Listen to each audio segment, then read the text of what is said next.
Hi girls, sorry I'm not there today. I'm gonna give you all a really quick rundown of the IB English individual oral, the requirements, what you can expect, and then you all can ask me more questions when I see you after fall break.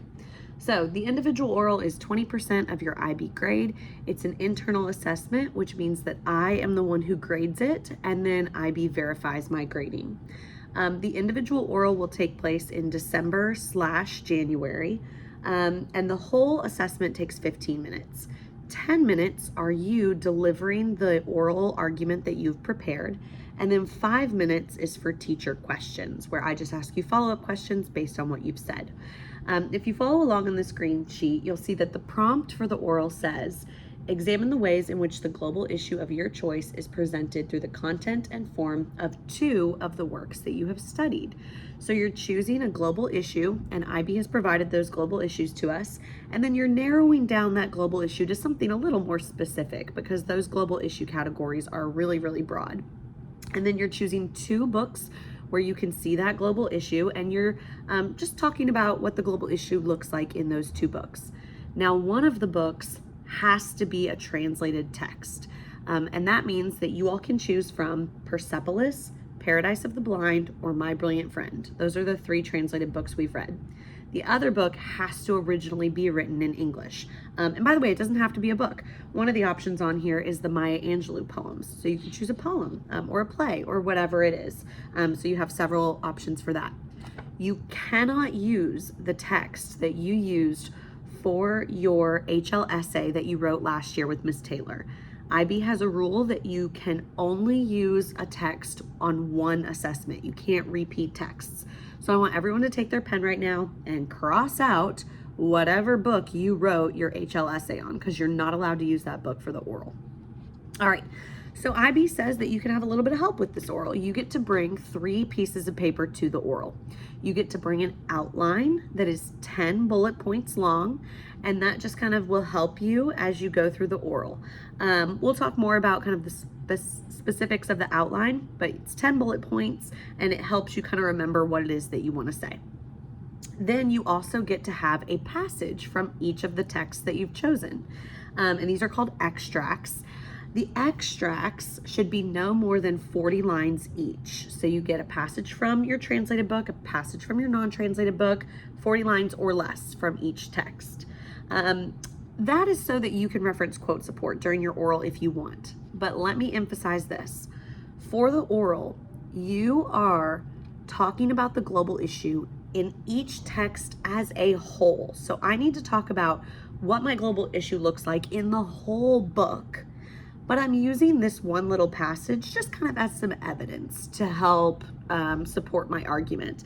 But this is not a GLA or a commentary. You are not just looking at that global issue in that passage you've chosen. You do need to look at the book as a whole, and that's a place where a lot of students lose points. So you can use the passage, and you should talk about the passage, but remember to zoom out and look at what the global issue looks like in the whole book as well. That is really important.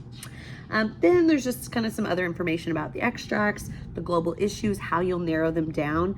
You know, you might decide that you want to start with the global issue category of culture, identity, and community. That's a really broad category. So you might narrow it down, and you may end up looking at community and specifically relationships and maybe parent-child relationships. That could be a really interesting global issue for your oral. I have on here some sample global issues so you can just see sort of some of the things that students have done in the past and what global issues might look like once you've narrowed them down. On the back here, there's some additional guidance about your outline. We'll talk more about that in the future, but remember you get 10 bullet points and you kind of use those to remind yourself of what it is you want to say during that 10 minutes where you talk about the global issue in your 2 texts. And then there's some additional guidelines here as well, so make sure that you look at those. Here are some questions to be thinking about over the next few weeks. We're not picking our topics yet, but you need to be thinking about what books you're interested in, what global issues interest you, and really brainstorm a lot of ideas so that you have a lot of options to choose from once we do pick our topics. On the next page, this is the rubric. Take a look at it. It looks very similar to the paper 1 rubric, just FYI. You'll notice that there's not really a lot of information on here about comparing and contrasting the 2 texts. You're actually going to spend most of the oral talking about the two texts separately, and then you'll just very lightly compare and contrast them at the end of your oral. And we'll talk more about that when we get into it. And then on the last page, students always wonder, well, what kind of questions is Miss Seiler going to ask me during that 5-minute Q&A? And I promise I'm going to ask you questions that help you. I really want to ask questions to help you get more points. But some of the common questions that teachers ask are listed on this questions document. So read through this and you can get kind of a feel. Some of the questions I ask you are going to be very specific to your particular oral and topic, but this is a good place to start. So once you've read through that, you can kind of chat with the people sitting next to you about the oral requirements, what questions you have, jot down, questions that you have for me so you remember to ask me next class. Today, what you're going to do now is you're going to listen to a sample oral. And this sample oral is comparing Antigone and 1984. Antigone is a Greek drama, and that's the translated text. 1984 is a dystopian, kind of futuristic book, and this is where the term Big Brother comes from. And this student is comparing them through the global issue of individual conscience versus governmental power. So sometimes our individual consciences and beliefs are at odds with the government and what the government's telling us. And that's kind of what this student looks at. This student does a great job with her oral. It's really well done. Is it perfect? No, but it's a strong example. So you're gonna listen to it. While you listen to it, take notes. As someone who listens to orals, I can tell you it's very hard to follow along and stay focused unless you're taking notes. So follow along with her outline, which you're gonna have in front of you. Check off each point that she makes as she goes through the outline. When she starts talking about her passages, annotate the passages as she's talking about them. Circle the words that she quotes and jot down like what she talks about or the literary device she pulls out. When it's time for the teacher Q&A, write down the questions that the teacher asks so you can kind of see, what the teacher's asking and if the student is really answering the question well.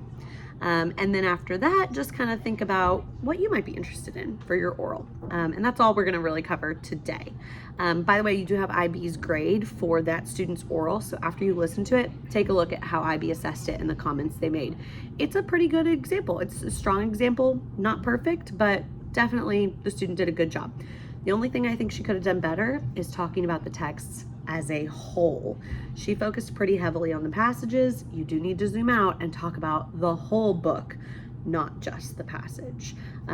We'll chat more next class, but that's the gist of it. All right, have a great day, girls. See you later.